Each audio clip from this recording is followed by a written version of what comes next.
now turns to me to introduce our fifth and final speaker for the proposition to conclude the argument for the entirety of the proposition in tonight's debate, Corshenna McCoy. Sorry, Corshenna, your mic is muted. Thank you for alerting me of that, and also thank you for chairing tonight's debate, and to the other members of tonight's debate as well, thank you for participating. Just on that note about the diversity of the proposition, I think it would do well to inform Ian Paisley, as a queer woman from a mixed religion household, I stand on the proposition side, and if we look at the ideologies of the proposition, quite frequently I would find myself disagreeing with Fine Gael and on occasion as well with the SDLP, but tonight I'm glad that we are in unison with Irish unity. However, I just want to address some of the points that were made tonight. So basically, on the home of Ireland being a home to unionism, I just want to alert that there are many an Orange men who march in Donegal. There are many Americans who love to admire the British royalty. While I personally do not support monarchy on this area, I do understand that there will be many of people who do admire the British royalty. And as I was actually informed that the RTE are interviewing Harry and Meghan, members of the royal family. So just back on to what I would like to say with you tonight. I came tonight with two objectives. Firstly, to promote a peaceful and prosperous future for a reunified Ireland. Secondly, but by absolutely no means least, to listen to the concerns of the unionist community so that we can move forward to discuss and address the insecurities of a new Ireland together in preparation of our border poll. And Ian Paisley is 100% right in the fact that nationalists need to continue the fight to ensure people of the great future that will be a united Ireland. So we need to prepare for the transition so that we have a tolerant, diverse and inclusive Ireland. An experience that is incompatible with the conflict and segregation and inequality of partition. As mentioned in this debate, the Ireland I see is one where institutions of government may enact change on the systematic failures of welfare. If we take universal credit, for example, many people in the North would like to see reform when it comes to their benefits. But in 2015, it was out of the control of the Assembly as we witnessed financial coercion brought down for Westminster to comply with the Welfare Reform Act without consideration of the people of the North, highlighting our powerlessness in the Assembly. Without the ability to enforce our own full fiscal policy, we cannot fully employ our economic resources, generate wealth, invest and disperse wealth to tackle inequality in our society within the 6 counties. Another example of modern manipulation from Westminster. The North of Ireland is only one devolved institution without elements of control on their income tax collected in the area. United Ireland would bring economic prosperity, synergy as we would reduce the duplication of services such as 2 education services, 2 healthcare systems and 2 transport systems.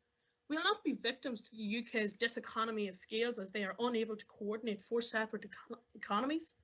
The myth that the South can't afford us has been addressed many times tonight, but some papers have said that it'll only cost a max of 3% of the Irish GNI. This is also reflected in the Republic's superior income per capita in comparison with the UK's at €40,000 per capita compared to Northern Ireland's €26,000 per capita. However, many of you will find empirical evidence more comforting. So let's look at the German success of reunification, or perhaps a success of an area under British territory, the success of Malta, an advanced, innovative and independent country. Would you take a point of order? Would you take a point of information? Yeah. On German unification, whenever yes, East Germany joined West Germany, the European Union didn't pay for that. West Germany paid for it in total. How would you propose, on a point of unification of Ireland, for the Republic of Ireland to pay for Northern Ireland? Would you propose higher taxes? Would you propose that someone else paid for it? Where would the money actually come from to employ the people whenever 60% of the people employed in Northern Ireland are employed by the state? Thank you for your question. I didn't get the full question due to a technical glitch, but I think I understand the gist of the question. So basically, how would it be funded is basically what you're asking. Yeah. Well, there would be investment from the EU, I presume, given the fact that Ireland is one of its fastest growing economies. In addition to that, the Irish economy has grown. Whether or not the fiscal policy used by the Irish government, I'm not a TD and I have no control over that, but I do believe that there will be many a talk and many consideration and many negotiations, and it will be funded. The TD present here is nodding in agreement. Are you telling us that someone else would pay? No back and forth. Well, and I just want to reply there to what you were saying about the public services. I actually refer to that later on in my speech, so you'll get your answer then. There has always been information and scaremongering around unity. The practice of exploiting. Would you just give way on the point about the EU and funding, with the point of information? I'm very grateful for doing so. I think Mr. P was making the right point that when the Germanys reunified, West Germany footed the bill, and the EU stumped in no cash. I think if you look at some of the problems which, say, for example, Spain is having with Catalonia, France with the Basques and other separatist movements, there will be an unwillingness, I'd suggest, for the EU to want to fund political either reunifications or separations. I think that if they are to be done, they would need to be funded domestically rather than through a third party. Yes, thank you. Thank you for your point of information. In reference, whenever Martina Anderson very, very capably represented the North as a member of the European Parliament, she in fact lobbied with many of her peers to provide support for funding, and in addition, domestic funding would also be present, as, like I said, there would be many negotiations, and when it comes to money, people will always find an answer. So yes, you're right about Catalonia and how the EU will tackle that. However, Martina Anderson did in fact get a lot of solidarity for Irish unification due to the Brexit mess that has left a lot of the people in the North in the lurch. So another scaremongering around unity would be about pensions. Will it be safe?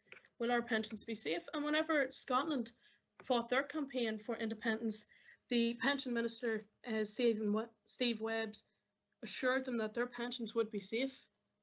The growing professional opportunities in the Republic show that the North need longer depend on the high volume of civil service, which exploits their labour in a growing economy with their wage rigidity. It also leads to crowding out of jobs for the private sector. People will fear unemployment. However, areas such as Strabane can only grow from unity by reducing the barriers of entry in the southern labour force. Even with Irish unity, trade in the UK would still continue to be high, as Ireland will be the closest trading point to the EU. Even Boris Johnson is in agreement when he believes that the island should trade as one entity with the border in the sea. Others may wonder about the future of healthcare provision. While finalised details are unknown, what can be said is a shared healthcare approach can still be beneficial in the future as the NHS struggles and slanted care grows. Ireland continued to spend more per capita on healthcare than the UK, as the Republic will have benefits from the increased medical professions qualifying in Magee University, and the North has benefited in years for the Republic's air ambulance.